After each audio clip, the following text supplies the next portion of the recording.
Sir, आपल्यासोबत सकाळ माध्यम समूहाचे संचालक संपादक श्रीराम पवार सर आहेत. सर, तुम्ही ठाकरे सरकारच्या कामगिरीचं कसं विश्लेषण कराल?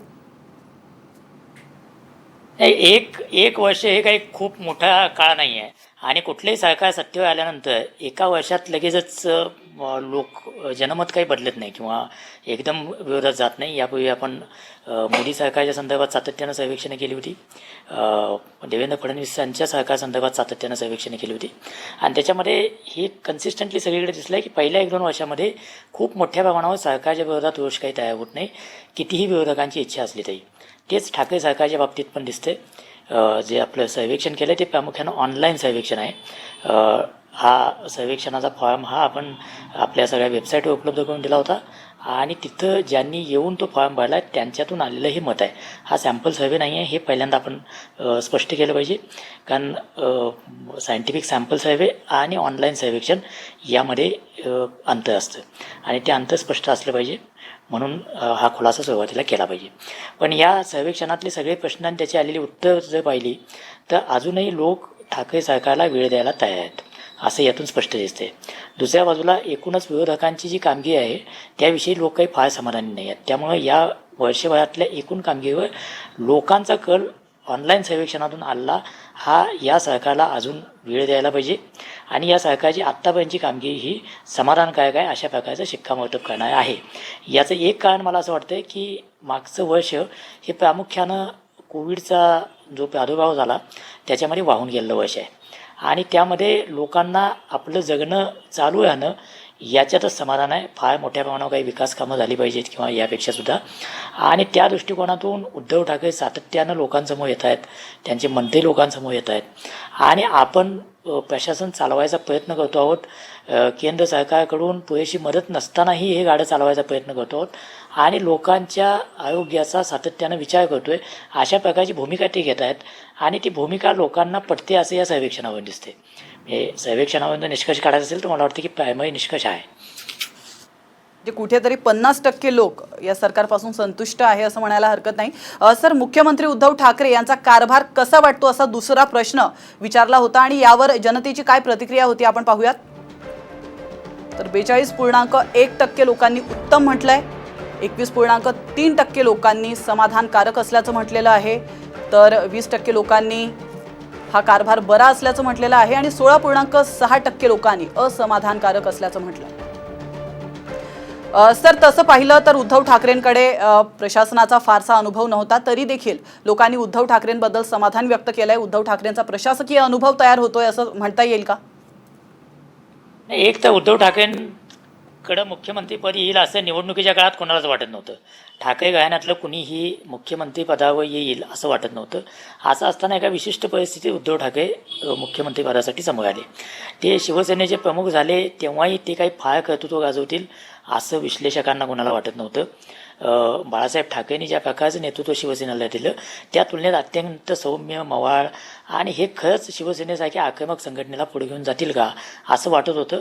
पण प्रत्यक्षात आपण पाहतो आहोत की बाळासाहेब ठाकरेंपेक्षासुद्धा निवडणुकीच्या राजकारणात अधिक यश आणि अधिक प्रभाव उद्धव ठाकरेंच्या काळातली शिवसेना दाखवते आहे.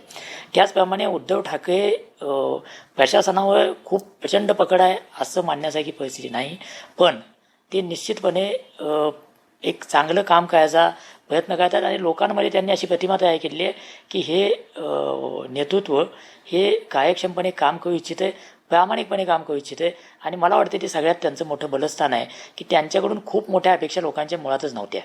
त्या तुलनेत ते अधिक चांगल्या पद्धतीनं काम करून दाखवत आहेत आणि दुसऱ्या बाजूला रोज उठून विरोधी पक्ष ज्या पद्धतीनं त्यांची कोंडी करायचा प्रयत्न करतो आहे त्याचा एक स्वाभाविक सहानुभूतीचा लाभ त्यांना होतो आहे असं मला वाटते. त्यामुळं त्यांच्या कामगिरीचं एका वर्षात मूल्यमापन करणं थोडंसं कठीण आहे, कारण खूप मोठ्या प्रमाणावर निर्णय घ्यायला संधीच नव्हती. 3 पक्षांचं सरकार आहे तर 3 पक्षांचं सरकार चालवणं, त्यात काँग्रेस, राष्ट्रवादी काँग्रेससारखे जे सत्तेत खूप मोडलेले पक्ष आहेत आणि त्यांचे मंत्री की जे वर्षानुवर्ष सत्तेत आहेत त्यांना सोबत घेऊन चालवणं आणि तरी पण या सरकारवर माझंच नियंत्रण आहे असं वेळोवेळी दाखवून देणं, याच्यामध्ये उद्धव ठाकरे कुठेतरी यशस्वी होत आहेत आणि त्याची पावती आपल्याला या सर्वेक्षणामध्ये दिसते. नक्कीच सर. कोरोना काळात राज्य सरकारने परिस्थिती कशी हाताळली हा आपला तिसरा प्रश्न होता, त्यावर लोकांची काय प्रतिक्रिया आपण पाहूयात. तर 48.3% लोकांनी उत्तम असल्याचं म्हटलं आहे, 26.4% लोकांनी ही परिस्थिती बरी असल्याचं म्हटलेलं आहे, 20.1% लोकांनी ही परिस्थिती बरी असल्याचं म्हटलेलं आहे, तर माफ करा 26.4% लोकांनी परिस्थिती वाईट असल्याचं म्हटलेलं आहे आणि 5.2% लोकांनी सांगता येत नाही असं म्हटलं आहे. सर 48% लोकांनी चांगलं असं म्हटलंय, तुम्ही कसं पाहता याकडे? मी मगाशी म्हणाल तसं की हे सरकार उद्धव ठाकरे त्यांचे आरोग्यमंत्री हे सातत्यानं लोकांना दिलासा देण्यामध्ये यशस्वी होत आहेत की आम्ही परिस्थितीवर नियंत्रण ठेवून आहोत, आम्ही लोकांना आवश्यक त्या आरोग्य सुविधा उपलब्ध करून द्यायचा प्रयत्न करतो आहोत. तसं बघितलं तर महाराष्ट्रात सर्वाधिक कोविडचे रुग्ण आढळले. अजूनही प्रादुर्भाव काय पूर्ण नियंत्रणाखाली आहे असं म्हणता येत नाही. मधल्या काळामध्ये जेव्हा हा प्रसार पिकला होता तेव्हा मुंबई असेल, पुणे असेल, नाशिक असेल, कोल्हापूर असेल, या सगळ्या शहरांमध्ये बेड मिळत नाहीत, उपचार होत नाहीत, अशा प्रकारची खूप वाईट अवस्था होती. सरकारचे आदेश, त्यानंतर जिल्हा पातळीच्या प्रशासनाचे आदेश, त्यानंतर ते झेरपट खाली जाईपर्यंत प्रत्येकाचं वेगवेगळं वजन, याचा त्रास निश्चितपणे लोकांना झाला. हे सगळं होऊनसुद्धा लोकांना असं वाटतं की सरकारनं परिस्थिती चांगली हाताळली. याचं कारण एकच की यापेक्षाही वाईट घडलं असतं, पण हे सरकार प्रयत्न करते असं आकलन तयार झालं. शेवटी राजकारण हे आकलनाचा खेळ आहे. आपण कशा प्रकारे लोकांसमोर परिस्थिती ठेवतो आणि लोकांना विश्वास ठेवायला भाग पाडतो याच्यावर बरंच अवलंबून असतं. आपण तटस्थपणे आकडेवारी घेऊन विचार केला तर यापेक्षा वेगळी मतं मांडता येतील, पण लोकांचं आकलन निश्चितपणे असं आहे की हे सरकार कोरोनाची परिस्थिती चांगल्या पद्धतीने हाताळायचा प्रयत्न करते, ही या सर्वेक्षणावर दिसते. नक्कीच सर, मात्र ही संपूर्ण परिस्थिती पाहता सर येत्या काळामध्ये ठाकरे सरकारसमोर काय काय आव्हानं उभी राहू शकतात सर, काय सांगाल? या काळामध्ये कोविडची दुसरी लाट येण्याची शक्यता आहे, ते एक मोठं आव्हान अतिशय स्पष्टपणे आहे.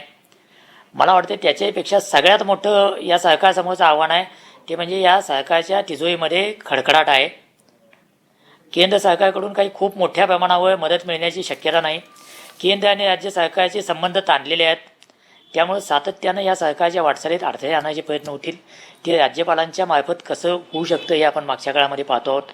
विरोधी पक्ष अतिशय आक्रमक असेल, त्यामुळं आर्थिक आघाडीवर काही करून दाखवणं, विकासाचं चक्र हलतंय असं दाखवणं हे सगळ्यात मोठं आव्हान आहे. कारण रोजचा खर्च चालवणंसुद्धा अवघड ठरेल अशा प्रकारची परिस्थिती पुढं वाढून ठेवलेली आहे. त्यामुळे आर्थिक आघाडीवरचं आव्हान अतिशय स्पष्ट आहे. सामाजिक पातळीवर वेगवेगळ्या गटांमध्ये असंतोष आहे. विशेषतः मराठा आरक्षणाला सर्वोच्च न्यायालयात ज्या पद्धतीनं स्थगिती मिळाली त्यानंतर त्याचा दोष काही पूर्णपणे सरकारवर लोक टाकत नाही आहेत, पण त्याचबरोबर ते आरक्षण मिळालं पाहिजे, त्यातून मार्ग काढला पाहिजे अशा प्रकारच्या अपेक्षा निश्चित आहेत. धनगर समाजाच्या आरक्षणाची मागणी अशीच पुढे आलेली आहे. तर या प्रकारचे जे काही सामाजिक ताणतणाव ताणेबाणे आहेत ते मला वाटते त्याच्यातून सोडवणूक करून घेणं आणि लोकांचं समाधान होईल अशा पद्धतीनं त्यातून मार्ग काढणं हे दुसरं आव्हान या सरकारसमोर आहे असं मला वाटते.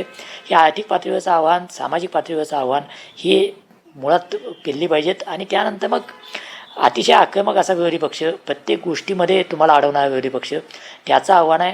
त्याशिवाय सरकार चालवत असताना घाईघाईनं काही रिॲक्शन द्यायचे नसतात. म्हणजे आजचे दोन निर्णय आपण बघतो आहोत की अर्णब गोस्वामींच्या अटकेसंदर्भात सर्वोच्च न्यायालयाने दिलेला निर्णय असेल किंवा कंगना राणावतचं बांधकाम पाडण्यासंदर्भातला निर्णय असेल, या दोघांनी सरकारच्या विरोधात ज्या पद्धतीनं मोहीम चालवल्यासारखा जो प्रयत्न केला त्याच्यावरचा संताप येणं कुठल्याही सरकारला स्वाभाविक आहे. पण त्याचबरोबर त्याला हे सगळं जर राजकीय असेल तर त्याला उत्तर पण राजकीय द्यायला पाहिजेत.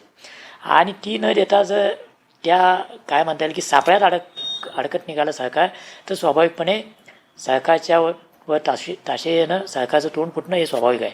आणि ते आजच्या दोन्ही निकालामध्ये आपल्याला कमी अधिक प्रमाणात दिसते. त्यामुळे अशा प्रकारची कारवाई करत असताना खूप काय म्हणता येईल की काळजीपूर्वक, म्हणजे कुठल्या टळपोळ खेळायला जायचं, कुठले विषय वादासाठी घ्यायचे आणि कुठले विषय आपले चांगले मुद्दे मांडण्यासाठी घ्यायचे, याचं एक नियोजन करण्याची आवश्यकता आहे. म्हणजे मी जसं म्हणाल तसं या सरकारविषयीचं आकलन चांगलं अजून तरी आहे, पण ते बिघडू द्यायचं नसेल तर कुठल्या मुद्द्यांवर आपण काउंटर करायचं आणि कुठल्या मुद्द्यांकडे दुर्लक्ष करायचं हे या सरकारनं ठरवायला पाहिजे. एक वर्ष तुलनेत चांगलं गेलं असं म्हणता येईल, अतिशय वाईट कोविडचे दिवस असताना सुद्धा, कारण लोकांना अजूनही या सरकारकडून अपेक्षा आहेत म्हणून चांगलं गेलं. पण पुढची 4 वर्षे मात्र खूप मोठ्या प्रमाणावर काम करावं लागेल, झडझडून कामाला लागावं लागेल आणि प्रत्येक मंत्र्याला दाखवावं लागेल की आपण काम करतो आहोत अर्थचक्राला गती देतो आहोत, सामाजिक सौहार्द बिघडणार नाही यासाठी काम करतो आहोत. लोकांच्या खूप वेगवेगळ्या प्रकारच्या अपेक्षा आहेत. मागच्या सरकारकडून ज्यांना असं वाटतं की आपल्याला अन्याय झाले त्यांना वाटते की यांनी न्याय द्यावा. मागच्या सरकारमध्ये ज्यांना असं म्हटलं जातं की त्या सरकारचे लाभार्थी होते त्यांना असं वाटतं की आमच्याकडे आता दुर्लक्ष होतं आहे, त्यांच्याकडे दुर्लक्ष होत नाही हे सुद्धा दाखवावं लागेल. तर ही सगळी एक कसोटी आहे, तारेवरची कसरत आहे. आणि त्यात पुन्हा 3 पक्षांचं सरकार आहे. त्यामध्ये काँग्रेसला असं सातत्यानं वाटतं की आपल्याला कुठेतरी डावललं जातं आहे. राष्ट्रवादी काँग्रेसला कायमच असं वाटतं की सरकारच आपण चालवावं. शिवसेनेमध्ये त्यांना असं वाटतं की आम्ही सगळ्यात मोठा पक्ष आहोत, सरकारचे सूत्रधार आहोत, त्यामुळं त्याचा सत्तेचा मॅक्झिमम वाटा आपल्याकडे आला पाहिजे. त्यामुळे आघाडीमध्ये हे जे काही ताणतणाव असतात तेही त्याच्यामध्ये आहेत. तर हे ताणतणाव घेऊन आणि भाजपला विरोध हा एक समान धागा घेऊन हे सरकार चालवणं हेच मुळात आव्हान आहे. आणि त्यानंतर बाकीच्या आव्हानांना सरकारला भेटायचं आहे. नक्की सर, खरं तर फार महत्त्वाचे मुद्दे तुम्ही आमच्या प्रेक्षकांना उलगडून सांगितलेले आहेत आणि चर्चेसाठी तुम्ही वेळ दिला सर, त्याबद्दल तुमचे खूप खूप धन्यवाद. सकाळ समूहाचे संचालक संपादक श्रीराम पवार सर आपल्यासोबत होते. आपण पाहिलं की राज्यातील ठाकरे सरकारनं यशस्वीरित्या 1 वर्ष पूर्ण केलंय. ठाकरे सरकारच्या वर्षपूर्तीनिमित्त साम आणि सकाळनं हा सर्वेक्षण केला होता, जो थोडक्यात आम्ही तुमच्यासमोर ठेवण्याचा प्रयत्न केलेला आहे. तर तुर्तास वेळ झाली इथंच थांबण्याची. कुठे जाऊ नका, पाहत रहा साम टीव्ही.